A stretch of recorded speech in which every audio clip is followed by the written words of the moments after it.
time to check out. Say bye-bye. Ito po ang aming hotel. Ito po yung elevator. Punta sa aming kwarto. Sa, ano ba ito? Level 5. Ito ang aking special guest. Dalawa. Meron pa po kami isang ibang ate. Dahil nga po, mag-uuwian na. Tapos na pong celebration ng birthday ni ate.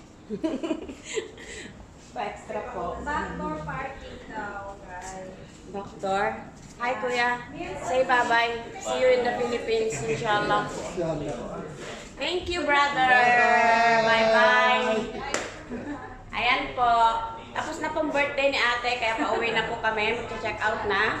Dito pa namin sinelebrate ang birthday ni ate. Ako naman, alam mo. Last birthday din ni ate. Ayan.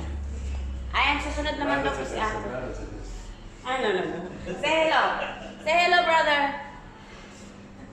Ayan. Ito si ate, siya ang susunod na mag-celebrate. Babalik daw kami. Inshallah. So, ito ang aming mga pagkain. Hi. Say hello. Tapos, wala na. Ito, dito lang kami kumain ng breakfast. So, time to go.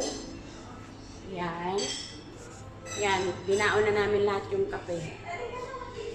Ayan. Tapos, ayan na, tapos na kami lahat. Dahil napauwi na.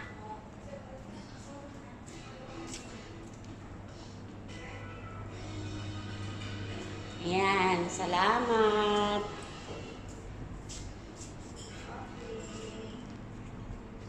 Aba, nag-automatic. Nagkukuha ko lang ako ng zero eh. Pag gumiting na. Hindi ka ikaw. Morning, kain na po.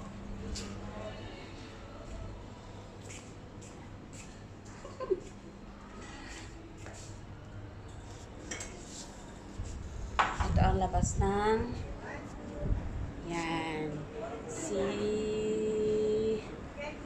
Corp Executive Hotel ng Doha, Qatar.